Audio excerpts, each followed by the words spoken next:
more about the full arc of McCarthy's career, the spell he cast, and the fears he exploited.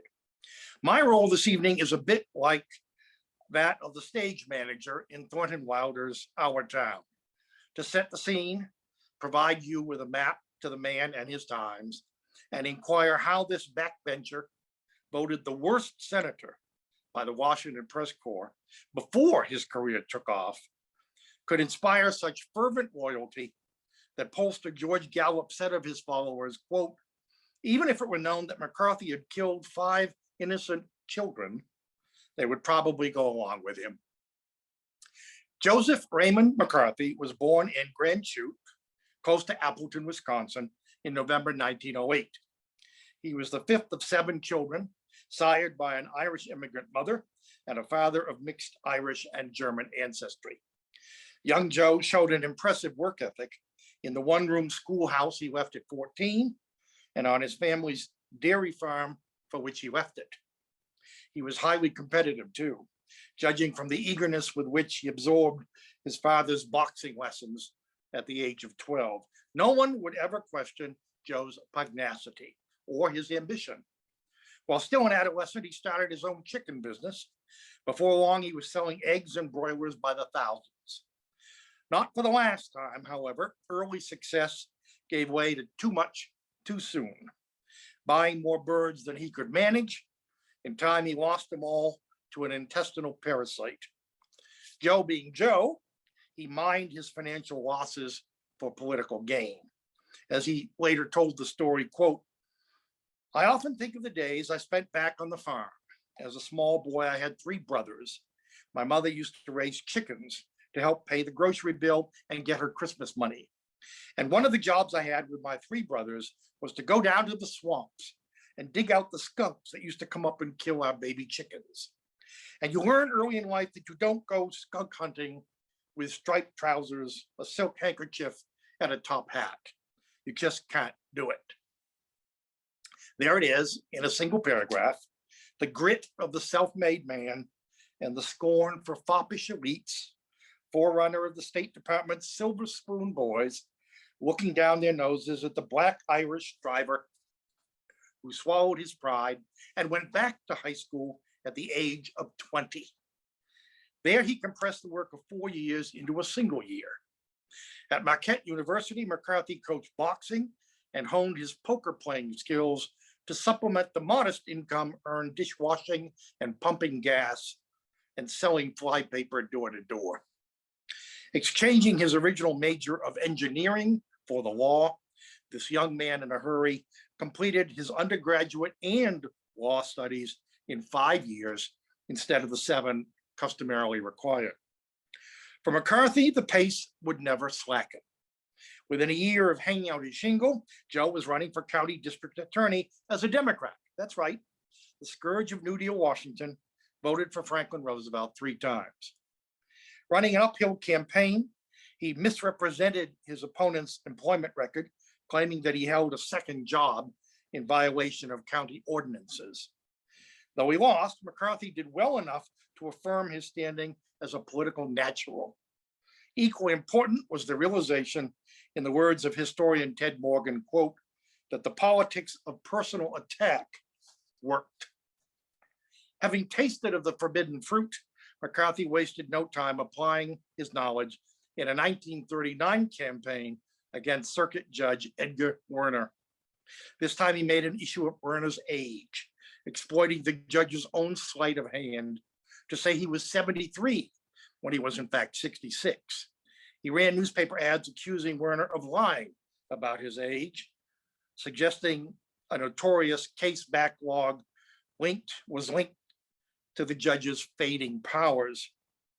But it was McCarthy's talent bordering on genius for old-fashioned retail politics that made him a contender.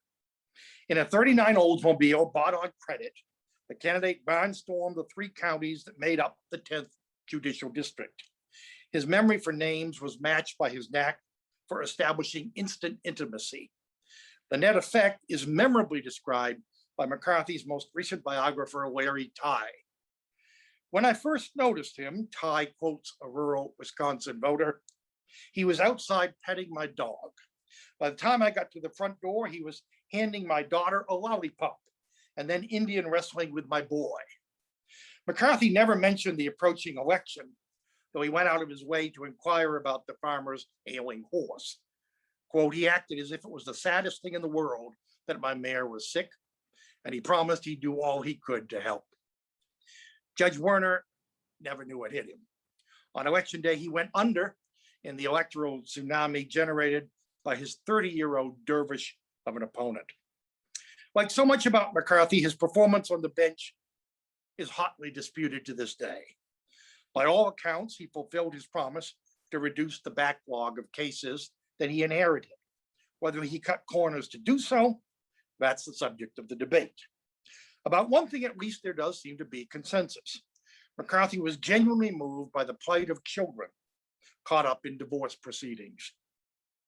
His position exempted him from military service, but McCarthy, no doubt mindful of his long-range political ambitions, heeded the advice of a close friend who days after Pearl Harbor told him, be a hero, join the Marines. For much of the war, McCarthy served as an intelligence briefing officer in the South Pacific. That is, someone who interviewed pilots as they completed their missions. Good practice, as it turned out, for the Grand Inquisitor wielding his gavel while leaning on witnesses more inclined to take the fifth. No part of his controversial career has been so disputed as McCarthy's military record, in particular the combat missions for which he volunteered and which gave rise to the tail gunner Joe persona so central to his public image and political appeal. For all the doubts raised about McCarthy's belated receipt of the Distinguished Flying Cross, it is only fair to include the findings of biographer Ty, who gained unparalleled access to his subject's military records and quotes contemporaneous accounts from squad mates as well as Marine Corps brass. Given his penchant for exaggeration, McCarthy may not have flown the 32 combat missions of which he boasted. Almost certainly, he wrote up his own recommendations for a citation signed by Admiral Chester Nimitz. Yet Ty accepts, almost in spite of himself, that a preponderance of evidence validates McCarthy's medals, and yes, that much exploited title of Tail Gunner Joe. Of course, for every McCarthy accomplishment, one can document multiple infractions or outright falsehoods. There was the limp McCarthy periodically affected, and which he blamed on an obscure war injury. Sometimes he'd been in an air crash. Before other audiences, the scar on his leg was inflicted by enemy fire. The truth is more prosaic. During some shipboard revels while crossing the equator, a well-lubricated McCarthy slipped on a ladder and broke his leg. He then cited his injury to obtain a 30-day leave in the summer of 1944 so he could go home to Wisconsin and campaign while still on active duty against Senator Alexander Wiley in the state's Republican primary. True to form, McCarthy told voters that military regulations prohibited him from any discussion of the issues. His uniform and blustery charm earned him second place in a field of 4. As it happened, this was a mere dress rehearsal for 1946 and a far more contentious race against Wisconsin's other senator, Robert La Follette. Owner of a storied name in the state's progressive political tradition, La Follette was an irregular Republican who badly underestimated his challenger. For one thing, McCarthy enjoyed solid support from state party boss Thomas Coleman and other GOP conservatives. While La Follette stayed in Washington tending to his duties, McCarthy out-hustled him on the ground and over the airwaves. Congress needs a tail gunner, his advertisements proclaimed. Aggressive as ever, Joe accused La Follette of war profiteering. Ironically, McCarthy's own wartime investments netted him almost $700,000 in today's currency. He also denounced the senator for his failure to enlist and fight for his country. La Follette, convinced that his family's half-century dynasty was self-perpetuating, didn't set foot in the state until 10 days before the primary. On election day, he paid the ultimate price for his complacency. In a major upset, McCarthy eked out a victory margin of 5,000 votes, or just over 1% of Republican primary voters. His election in the fall in a Republican state and in a Republican year was a foregone conclusion. The McCarthy swagger became all the more pronounced as he took his place in the 80th Congress. Spurning modesty or discretion, he made few friends and more enemies than he needed to. As it happened, Majority Leader Robert Taft, Mr. Republican to his admirers, was a late convert to the cause of public housing. McCarthy, decrying public housing as, quote, a breeding ground for communists, voted to kill bipartisan legislation co-sponsored by Taft. Thereafter, Tailgunner Joe found himself exiled to the bottom of the barrel Committee on the District of Columbia. His opposition to post-war price controls on sugar was real enough, though it raised eyebrows when he borrowed $20,000 from a Pepsi bottling executive, and some wag dubbed him the Pepsi Cola Kid. The name stuck, though it would soon enough yield to other less whimsical titles. With so thin a Washington resume, expectations were not high on the evening of February 9, 1950, when McCarthy entered the colonnade room of the McClure Hotel in Wheeling, West Virginia. Waiting for him were 275 members of the Ohio County Republican Women's Club, assembled for their annual Lincoln Day dinner. Up to the last minute, McCarthy had wavered between two possible speech texts for use in Wheeling, one of them an earnest but dull address on the nation's housing crisis. Characteristically, he rolled the dice in pursuit of easy applause and crowd approval. A Wheeling newspaper the next day described, quote, an intimate, homey talk punctuated at times with humor. But it is not for his humor that McCarthy's Wheeling speech is remembered. Today we are engaged, said the senator, his voice rising with indignation, in a final all-out battle between communistic atheism and Christianity. The modern champions of communism have selected this as the time, ladies and gentlemen. The chips are down. They are truly down. His poker bluff that night included a piece of paper, later variously identified as speech notes, a laundry list, or a plain blank page, a paper that he emphatically waved while declaring, quote, while I cannot take the time to name all of the men in the State Department who have been named as members of the Communist Party and members of a spy ring, I have here in my hand a list of 205 that were known to the Secretary of State as being members of the Communist Party and who nevertheless are still working and shaping the policy in the State Department. In the ensuing question and answer segment, McCarthy dutifully replied when asked about Social Security and the Department of Agriculture's plan to stabilize farm prices. Needless to say, that is not the lead journalists took away from Wheeling. By the next morning, the Associated Press enabled 18 newspapers around the country to banner McCarthy's charges. Heady stuff for a little-known backbencher whose re-election prospects were far from promising. Indeed, the Wheeling speech succeeded beyond McCarthy's wildest imagination. As historian William Manchester explained it, quote, he had stumbled upon a brilliant demagogic technique. Others deplored treachery.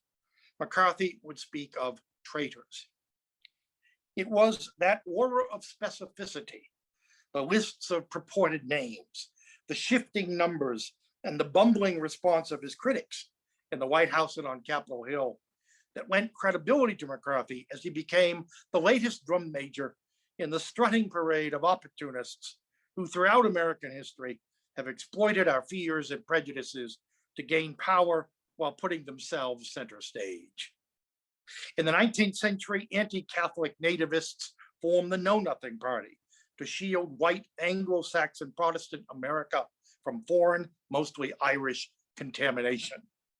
After the Civil War, white-sheeted terrorists tapped into fear of the newly emancipated Black man and of a new Appomattox in which not swords but status was surrendered to the hated Yankee.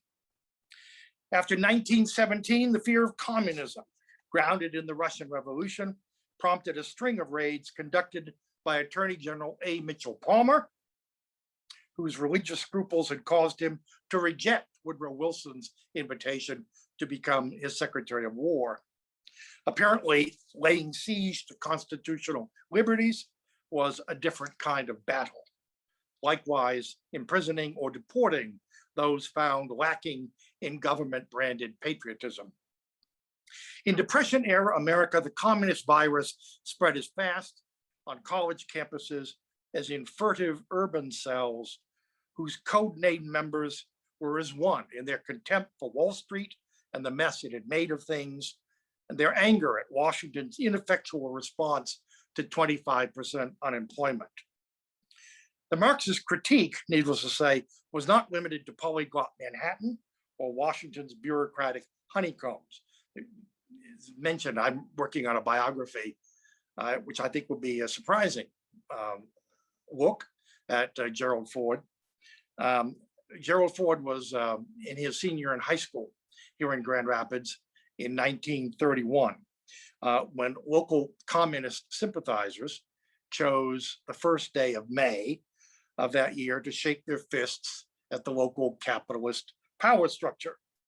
In solidarity with the world's workers, a small band of young pioneers descended on South High School, demanding free school books and lockers. When the would-be revolutionaries inscribed these sentiments on the school steps, other versions of the story had them painting a hammer and sickle on the sidewalk. A contingent of varsity athletes answering to football star Jerry Ford appeared on the scene to make the demonstrators scrub away their slogans with a brick.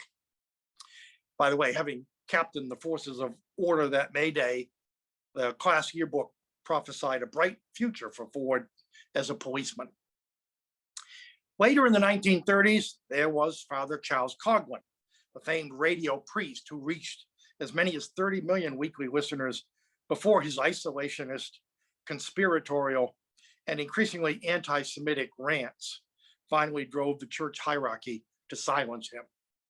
Choose today, Father Coughlin demanded of his audience, Christ or the red flag of communism.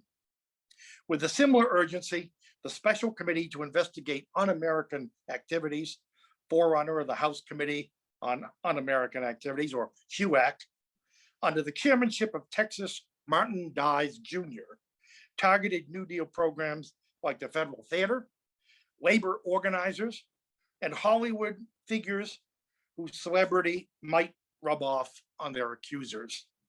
Shirley Temple, 10 years old at the time, was criticized by Chairman Dies for sending greetings to a French newspaper with communist leanings. After the war, Lillian Hellman, Paul Robeson, Langston Hughes, Dorothy Parker, Burgess Meredith, Irwin Shaw, Edward G. Robinson, Lena Horne, and yes, Gypsy Rose Lee were just some of the prominent theater and movie people singled out for inclusion in the career-killing publication Red Channels. In March 1947, President Truman, not to be outflanked on the issue, signed an executive order requiring federal workers to be fingerprinted and submit to a loyalty oath. Nearly 5 million complied. Fewer than 600 were fired or denied jobs on account of their politics. The following year, a first-term congressman from California used his position on HUAC as a springboard to national fame. Richard Nixon made his reputation on the Hiss Chambers case, pitting a disheveled former communist and Time magazine editor named Whittaker Chambers against Alger Hiss, Harvard Law graduate, Supreme Court law clerk to Oliver Wendell Holmes, State Department prodigy, and the first General Secretary of the United Nations Organizing Conference. Chambers caused a sensation by accusing Hiss of spying for the Soviet Union. As the case dragged on, comparisons were made to the Dreyfus affair that roiled France for 12 years around the turn of the century. There was, however, a significant difference. Captain Alfred Dreyfus was innocent. As for Hiss, When the statute of limitations on espionage ran out, he was tried for perjury, only to escape conviction when his first trial jury deadlocked. In September 1949, President Truman announced that the Soviet Union had detonated its first atomic bomb, ending the American monopoly on this most fearsome of weapons. Days later, Mao Zedong's Chinese communists took control of the world's most populous nation. The news didn't get any better in 1950. In the first month alone of that turbulent year, decrypted cables exposed the treachery of Klaus Fuchs, a German-born scientist who had worked on the Manhattan Project and who now confessed to passing atomic secrets to his Soviet handlers. A week later, Hiss was found guilty in a retrial on 2 counts of perjury. This then is the backdrop to McCarthy's wheeling speech of February 9th. Charges which might have been overlooked in a different climate were seized on by Americans at a loss to understand the steady erosion of their country's preeminence. Ultimately, McCarthy became an ism because he offered answers, simplistic answers to be sure, when he told his countrymen they were being sold down the river, just as he had warned the Republican ladies of Wheeling that every night was Halloween. It is no exaggeration to say that the story of Joe McCarthy can be neatly divided in 2 unequal parts. There is Joe before Wheeling and Joe after Wheeling. After Wheeling, facing scrutiny to which he was unaccustomed, McCarthy began fudging his numbers. Elsewhere on that same Lincoln Day dinner circuit, he mentioned 57, quote, card-carrying members of the Communist Party. In Denver, the figure was back up to 207. In Salt Lake City, it fell back to 48 before recovering to 81.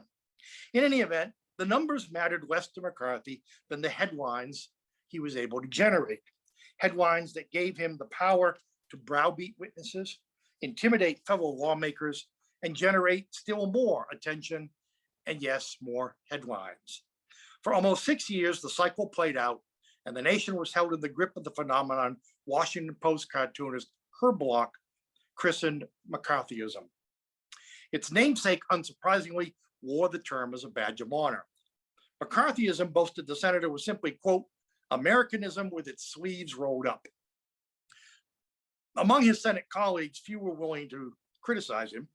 A notable exception was Maine's Margaret Chase Smith. On June 1st, 1950, she rose from her desk to pronounce her declaration of conscience, quote, I don't want to see the Republican Party ride to political victory on the four horsemen of calumny, said the woman from Maine: fear, ignorance, bigotry, and smear. McCarthy promptly christened her Moscow Maggie. But this is a crucial factor in McCarthyism, something that has been largely overlooked over the years. By 1950, when McCarthy prepared to go to Wheeling, his party had been out of the White House for 17 years. You have to go back to the first term of James Monroe to find a similar period of one-party rule. Moreover, the party, of course, had expected to win in 1948 with Tom Dewey, who handed, by the way, numerous opportunities that year to exploit the communist issue, deliberately avoided doing so. The first national presidential debate in this country was a radio debate in the Oregon primary. 60 million people tuned in to hear Tom Dewey and Harold Stassen debate one question: shall the Communist Party of America be outlawed? And perhaps surprisingly, Tom Dewey, the Mr. District Attorney and gangbuster from New York in the 1930s, took the civil libertarian position. He won the debate, he won the primary, he won the nomination, and everyone thought he was going to win the election. The fate decreed otherwise. And the result was the Republican Party shut out of executive power for 20 years, became, frankly, thoroughly irresponsible. Fast forward to 1950. Before that year's July 4th holiday rolled around, the United States was again at war, not a Cold War, but a shooting war with the forces of communism on the Korean Peninsula. Whatever chance Mrs. Smith might have had to rally moderate Republicans, whatever credit Harry Truman might claim for driving Communist Party membership from 74,000 just 3 years earlier to 53,000 at the time of the Korean War.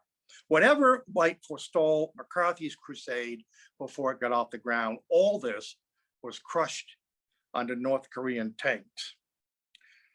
McCarthy's purge of hostile senators in that year's election, and his record as chairman of the Senate Committee on Government Operations, his subsequent falling out with the Eisenhower White House, and his attacks on the Voice of America and the United States Army, the book burning escapades associated with his counsel Roy Cohen and that most reluctant of warriors, G. David Schein, all culminating in 36 days of nationally televised hearings that were the making of the ABC television network and the downfall of Joe McCarthy. All this and more has been richly documented and dramatized. If you've seen George Clooney's film, Good Night and Good Luck, then you already know that Murrow and McCarthy, whatever their differences, and they were profound, were both in the storytelling business. Each in his own way tried to put a human face on conduct endangering the Republic. Caught in the constitutional crossfire were file clerks and dentists, generals, and ultimately presidents. In the end, McCarthyism was less about an exploitative politician than the lives he exploited, often recklessly, sometimes to the point of ruination.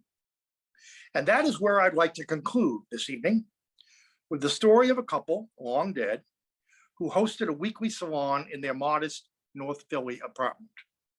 According to their daughter, we'll call her Sally, these Saturday get-togethers featured lively conversation over black coffee and bagels with cream cheese and anchovies, quote, all that they could afford. Guests sang, played music, and told stories. Quote, my parents did not always know everyone who came to each gathering, as it was an open and very welcoming environment, Sally tells us.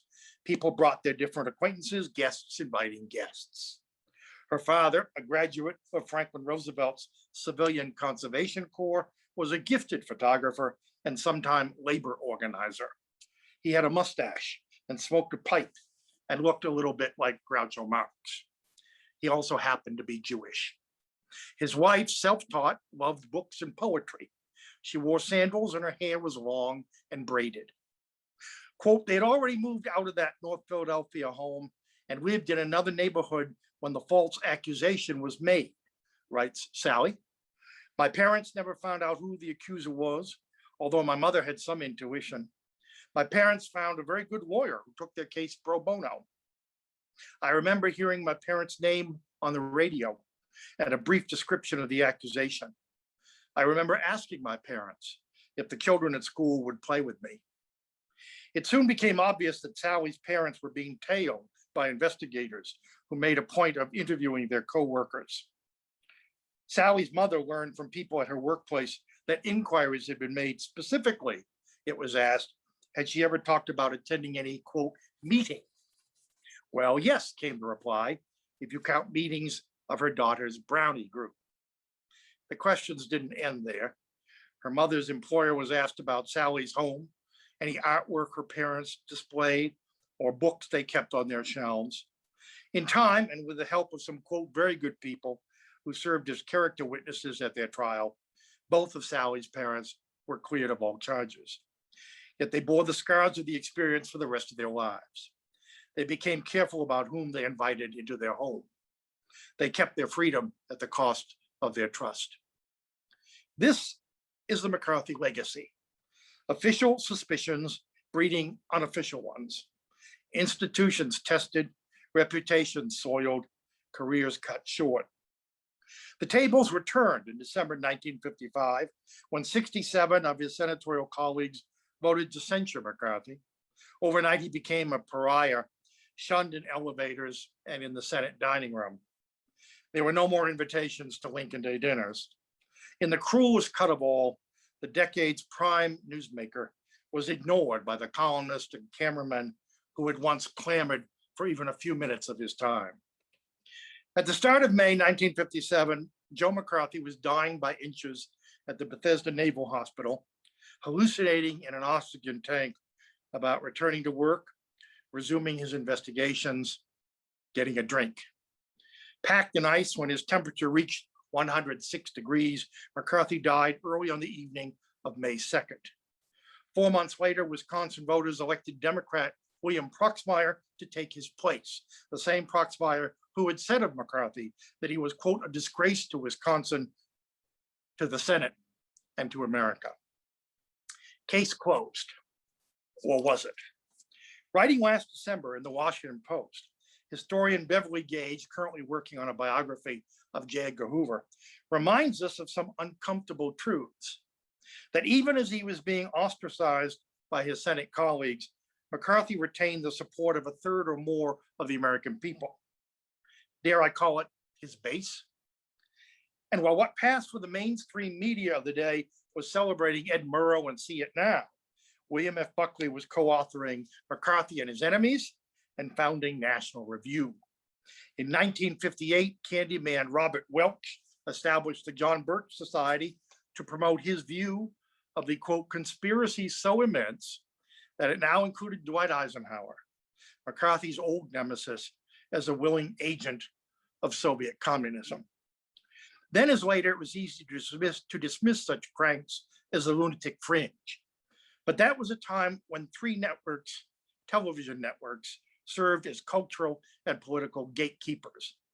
Today, the gates have long since been taken down, and it's safe to say the McCarthyite third of the American people, those who distrust outsiders, the foreign-born, and a popular culture, radically changed from the Saturday Evening Post circa 1951.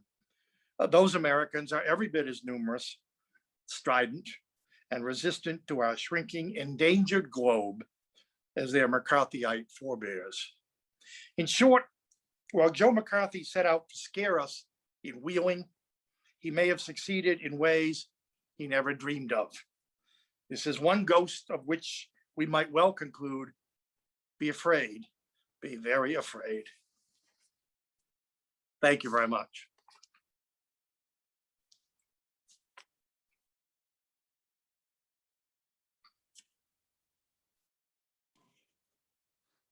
I think I have the honor of reading some of strident and resistant to our shrinking, endangered globe as their McCarthyite forebears.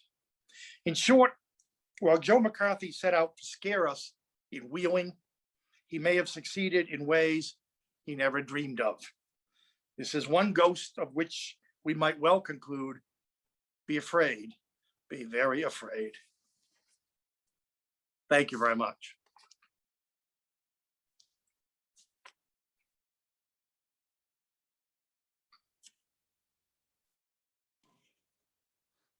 I think I have the honor of reading some of the questions which are coming from our audience.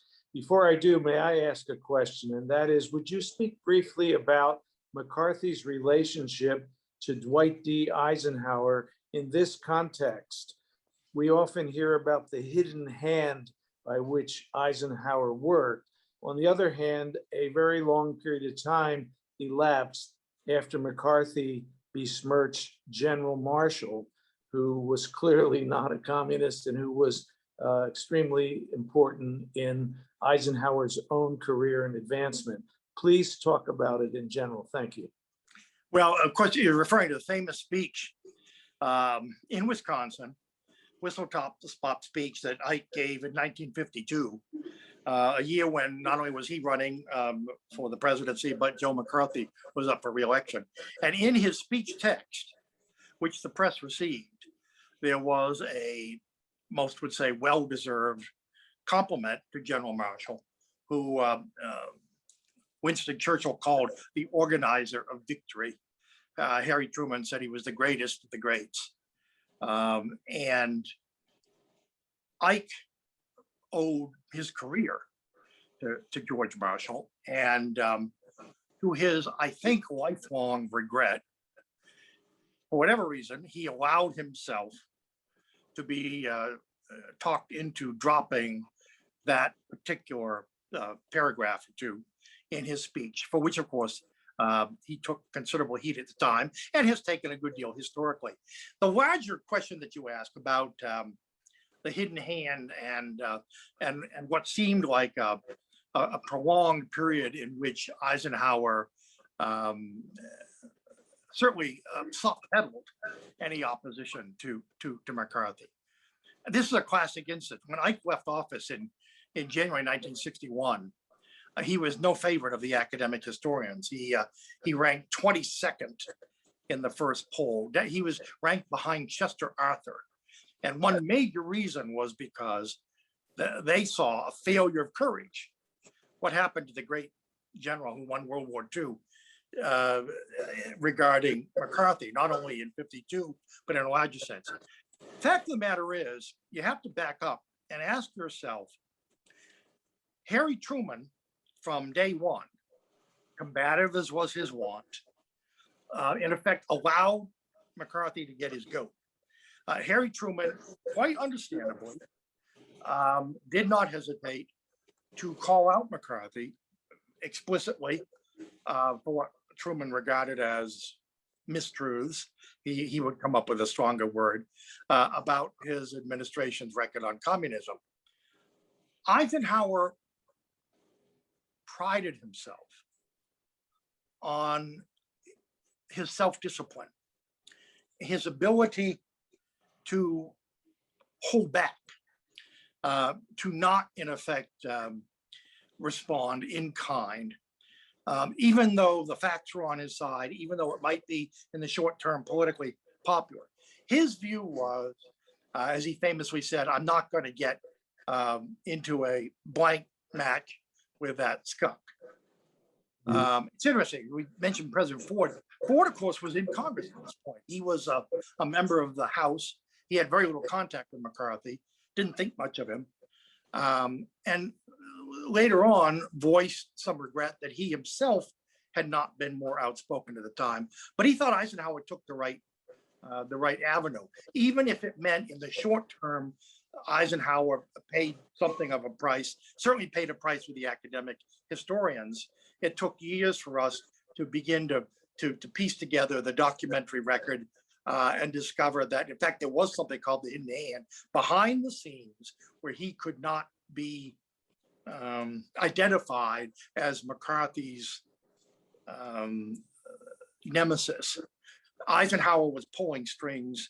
Eisenhower, when the time came, invoked executive privilege. For example, he said that no executive branch employee would testify before the McCarthy hearing, and so on and so on. In the end, Eisenhower's view was, give the guy enough rope, he'll hang himself. He did. And no doubt people will go on debating for years to come whether Eisenhower did the right thing. But it's kind of hard to argue with success. Thank you. We're beginning to get a lot of Q&A, and let me get to them right now. Was there anyone else beside Margaret Trace Smith who stood up to Senator McCarthy in the Senate? Well, of course, Ralph Flanders from Vermont, who actually introduced the censure motion at the end of 1955, and who had earlier brilliantly, he understood the way to deal with McCarthy was to ridicule him, to make not a joke out of what he was doing, but to lampoon how he was doing it.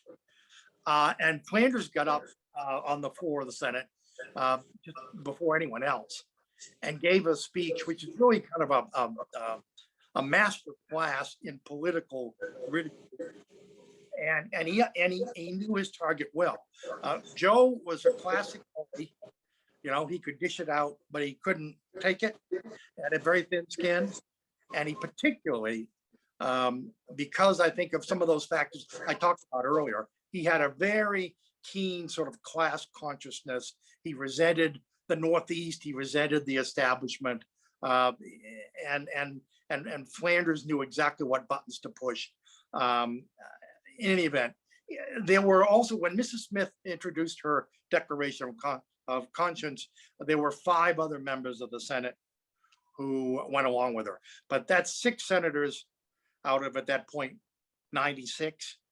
It gives you an idea of the, now again, if you taken a secret ballot, it would have been very different.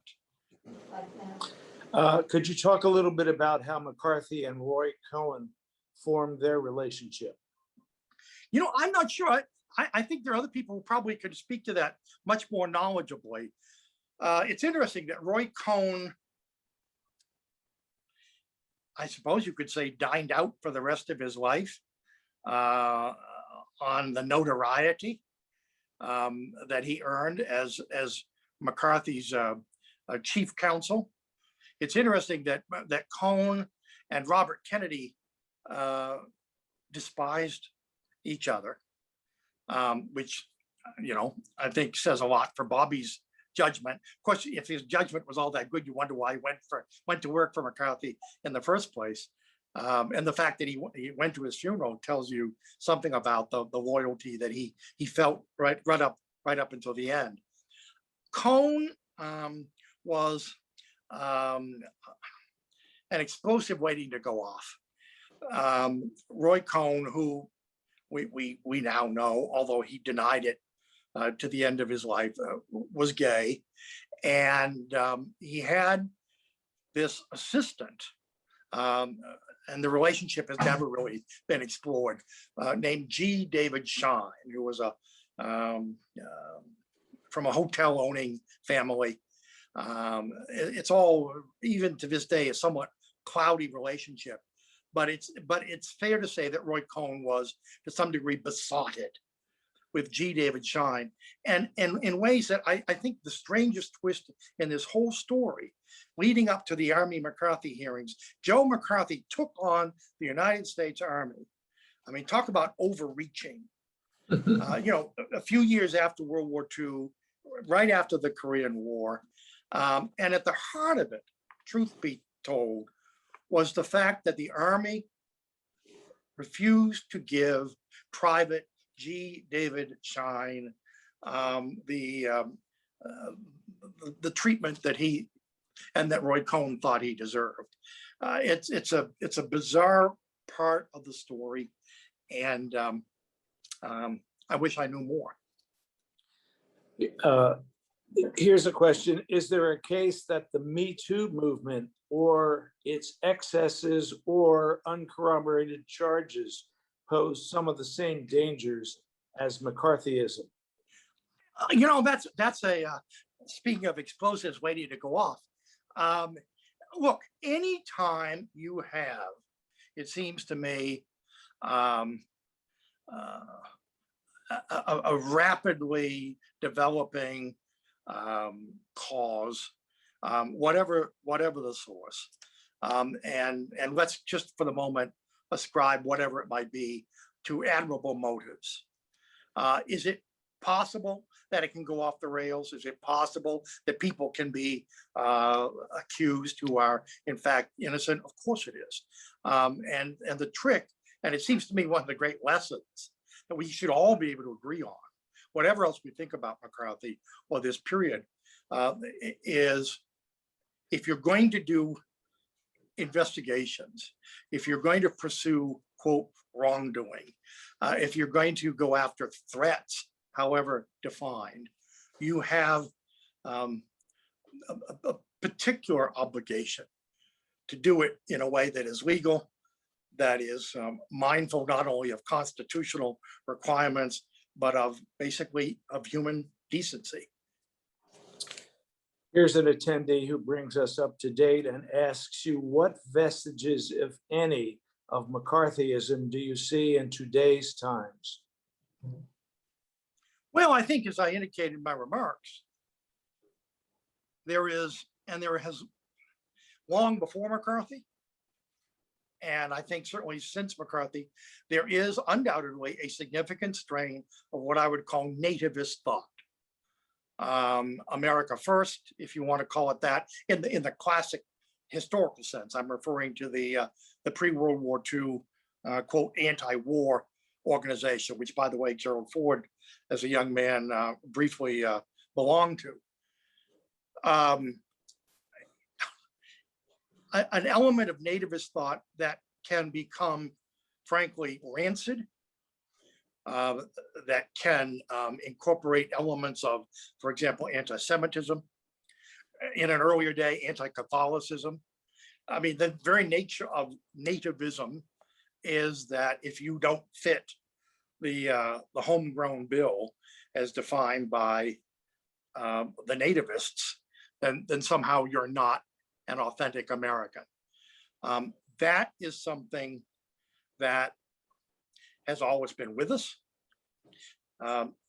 sometimes in the background, sometimes in effect suppressed, and at other times, on the contrary, as we talked about tonight. One of our listeners asks, to what degree was McCarthy a solitary voice? Weren't there a lot of other senators and congressmen who made their reputation on anti-communism? And after McCarthy was censored, were there others who continued his efforts and sought to assume his prominence? You know, it's a good question. There certainly were, as well as I indicated again tonight. There's a tradition. If you look at in the House of Representatives with HUAC, with the Hollywood 10, with Martin Dies before that. I mean, as long as there's been international communism, there have been members of Congress and outside who have in fact made a career out of opposing it. In McCarthy's own time, sure, Senator Jenner from Indiana, and others. There's no doubt about it. The fact, well, I'll give you the bottom line. When the censure motion came up for vote in December 1955, 67 members of the Senate voted in favor and 22 voted against. They all happened to be Republicans, but there were certainly Southern Democrats who were sympathetic to McCarthy before his fall. So there were people before him, and as I indicated tonight, whether you're looking at Bill Buckley or to be fair to Buckley, he made it clear from the beginning he wanted nothing to do, and the conservative movement he believed should have nothing to do with the likes of the John Birch Society. But there were certainly millions of Americans. Barry Goldwater got 27 million votes in 1964. And I'm not saying they were all based on anti-communism, but I have a hunch that most of the 27 million would have told you they admired the senator's strong position on the issue. In your remarks, you made a number of references to cultural events from the period. Here's a question. How do you feel about the impact of Arthur Miller's play, The Crucible, when it comes to McCarthy? Do you feel it is an accurate parallel? Well, that's really up to the audience to decide for themselves. There is no doubt that Miller intended it to be a comment. It's interesting. I return to this because you sort of flipped the switch here. I mentioned high noon. And it is universally regarded that high noon is a metaphor with the Gary Cooper, obviously, figure, the lonely, heroic sheriff standing in for the good guys who were willing to take on, if you will, the mob that was, if not loyal to McCarthy, cowed by McCarthy. Fred Zinnemann, the director of that classic film, insisted for the rest of his life that no, it was not, in fact, a parable about McCarthyism. But in any event, but there's no doubt at all what Arthur Miller had in mind. Arthur Miller, of course, had been intimately involved with, to get back to the earlier question, the ongoing congressional investigations into alleged communist influence in the theater, for example.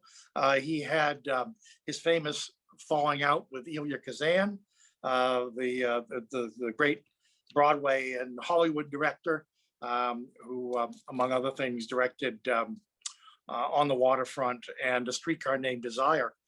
And Kazan named names before HUAC. Arthur Miller refused to do so.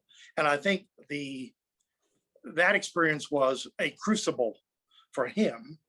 And he went looking for historical parallels that might, in fact, serve to to ground this, again, to go to the larger question, is this in the bloodstream? Is this in the water supply of the American people?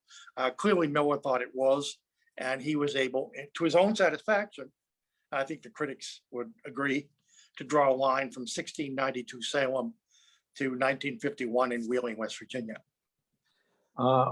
A viewer asked you to summarize Harry Truman's feelings about McCarthy.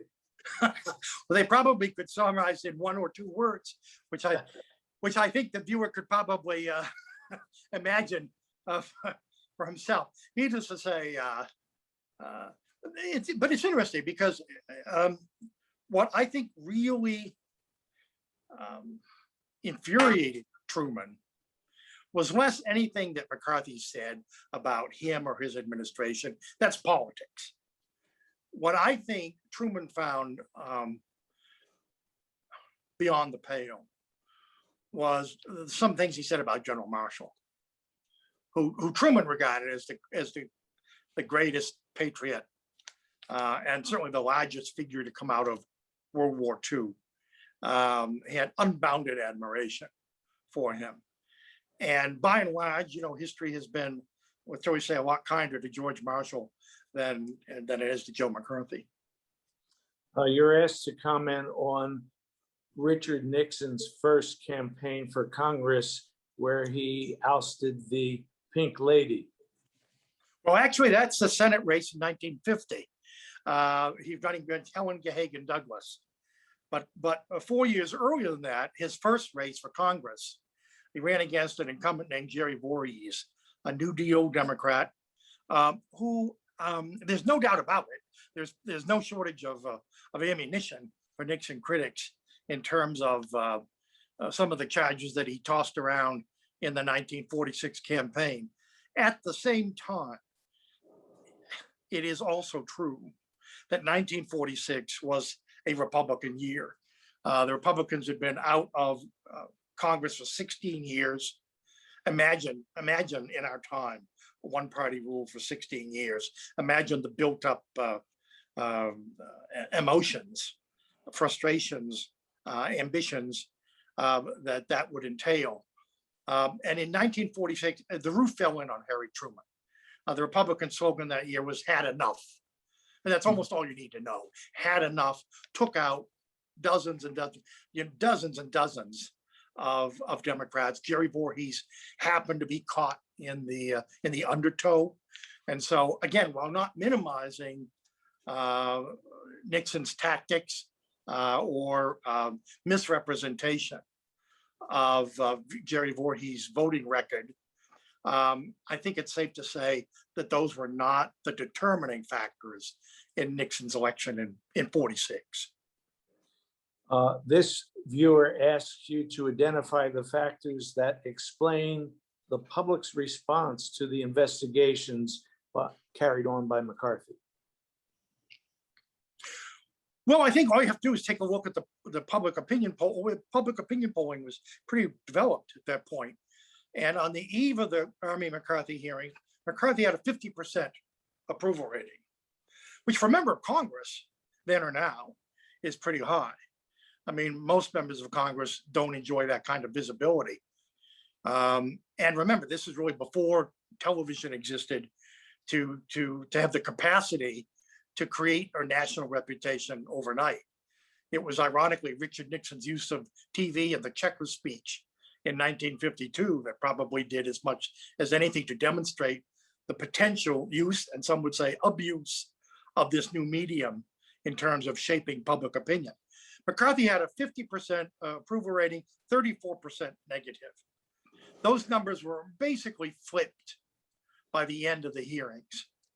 And so you had this, again, national phenomenon.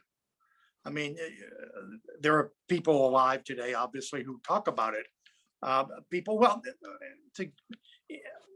Closer to our own time, the way that the Watergate hearings became must viewing for millions of people in 1973. 20 years before that, television was that much more novel. And and the good guys and the bad guys were that much more cleanly drawn, it seems to me. And so you had this phenomenon where television becomes, in effect, the court of public opinion. And people watched by the millions, and their minds were changed by the millions, not so much because of evidence presented in the style of a courtroom, as the cumulative effect day after day after day of seeing Senator McCarthy at his browbeating worst. We have time for just one more question, and we'll go to the Army McCarthy hearings.